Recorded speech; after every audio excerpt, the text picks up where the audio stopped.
The name of the book is The Theft of America's Soul. Phil Robertson has a book that is coming out, blowing the lid off the lies that are destroying our country. And Phil Robertson joins us again on the Rick and Bubba Show. Phil, welcome back. All right, good to be here, boys. Oh, Phil. Phil, we're looking forward to this book because I love the way you have broke it down by chapter and you address a lie and a truth in each chapter. And I think the simplicity of that is what we need. You know, you think about it, these socialists are on this thing, elect up me and everything will be free. I'm thinking, how much are they talking about that's going to cost, health care for everybody? And, not going to cost you but $30 trillion. Health care for everybody. I'm sitting there thinking, wait a minute. Through Jesus Christ and his resurrection from the dead, he's already given us eternal health care, and it's free. Yeah, when they did not think it worthwhile to retain the knowledge of God, Romans 1:28, he gave them over to a depraved mind to do what ought not to be done. Listen to this list.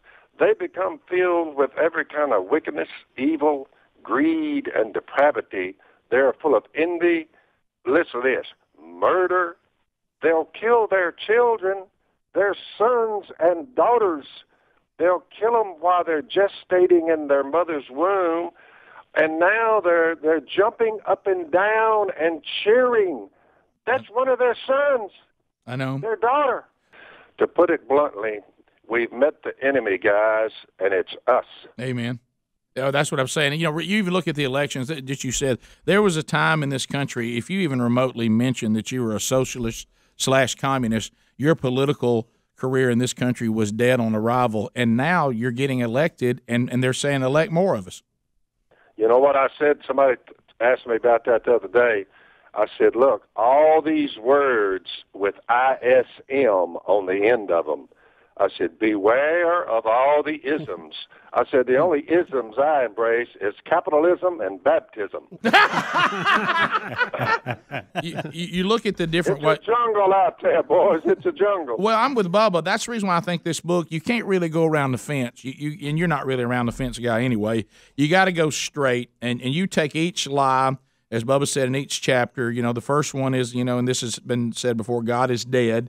The lie. The truth is the God of the Bible's not dead, never will be. They try to convince you that, there is no evil, there is no devil, and you, of course, say the truth is that he's alive and well. Then you go through the one that's killed us big time. Truth is relative, and you take that on. That's bad. Sex is for self-gratification. Virtue is outdated. Laws can be ignored or changed if they're convenient. Inconvenient. Inconvenient. I'm sorry. Unity is not possible. It's on and on. Yeah. I'm telling you. I love them. I love my country, and I'm trying to get people just to turn their eyes to God in the midst of all this. There's a reading in that 2 Timothy 3, and you talking about a reading. Listen to this one. There will be terrible times in the last days. People will be lovers of themselves, lovers of money, boastful, proud, abusive, disobedient to their parents, ungrateful, unholy. Listen to this. Without love, if you kill your own child, guys, you don't love them. You're devoid of love. Maybe this is the end of the line. If it gets any worse, I don't know how it could get any worse. Do y'all? Well, no, and I think one of the things, and you mentioned this, I believe it's in chapter 10, and actually 9 and 10, and talking about the role of the church in this country. And if you look at that same chapter, as I know you have in verse 12, it says everybody who chooses to live a godly life will be persecuted. Right there, correct. Right there in 12. Not you might be, you will be. So no doubt. That shouldn't surprise that. You're living that happens in your life. But I think there's a fear. I thought about the other day, we're doing a Bible study, and we're focusing on finishing strong with some men who come here every Wednesday. And one of the things, when you say Paul, he said that he fought the good fight. Well, you know what that tells us? It is a fight.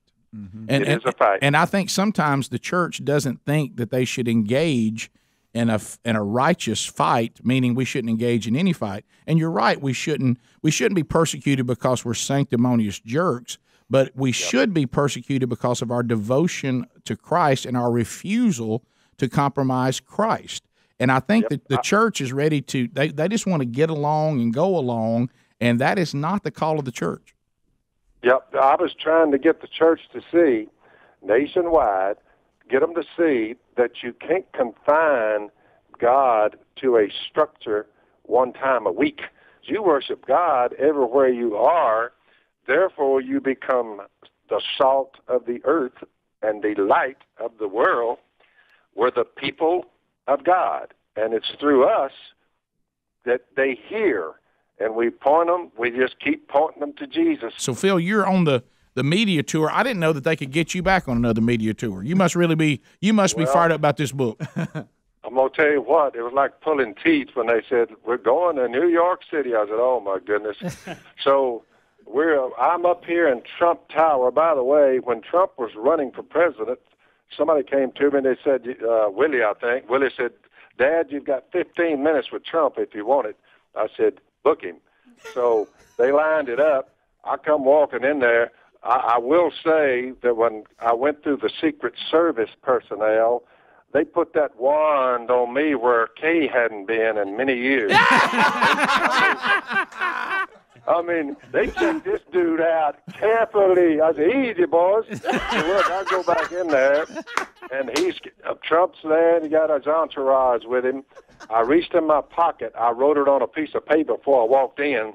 An era coming down out of heaven, God becoming flesh. It was hieroglyphics. A cross where Jesus died, a tomb where they put him. The era out of the tomb is resurrection and his ascension on back into heaven. And that final era coming down, I said, Trump, all we're waiting on is a return. But listen, when I was showing him this, I said, 2019 years ago, God became flesh. I said, whatever happens, Trump, whether you win or lose, don't forget this. I said, he died on a cross for Donald Trump's sins. I said, Trump, you do have sins, don't you? He said, oh, yeah. I said, I figured that all men do. And I just went from there, the resurrection. I said, if this is not true, you nor I are ever getting out of here alive. If it is true, we live on. I said, don't forget that. And he said to me, can I have that? And I said, sure. And I handed it to him, and I walked out the door, and I haven't talked to him since. But I did get the gospel preached to him, and I did my job. I can't save him or America, but I can point him to the one Jesus who can. Amen. Yeah, it's something I was even talking about this week. I realize that I'm my own worst enemy, and I realize that I'm the problem, but I am not the solution. Mm-hmm. Jesus is the solution. That's it. I'm just trying to point them to the one who can deliver us all and save us from death itself. So life and immortality, and all we have to do is love God and love each other. Guys, I do not see the downside to that. Do y'all? No. Pretty straightforward. I've tried it. I've tried it both ways, and I'll tell you this because I don't want to. And Jesus didn't lie to you. You lied to us. You already mentioned that. But neither one of them are an easy life. But I'm gonna tell you, the life under the authority of Christ is the much better life. It ain't even close. Oh, it is worth it. It is worth it. It is worth it. It is worth it. And that's what the Trumps of the world. Because Rick and Phil, we used to be just like Trump. You know, I remember thinking, I believe all that, and I certainly know that that's probably true, and I certainly should do something about it, but just not today.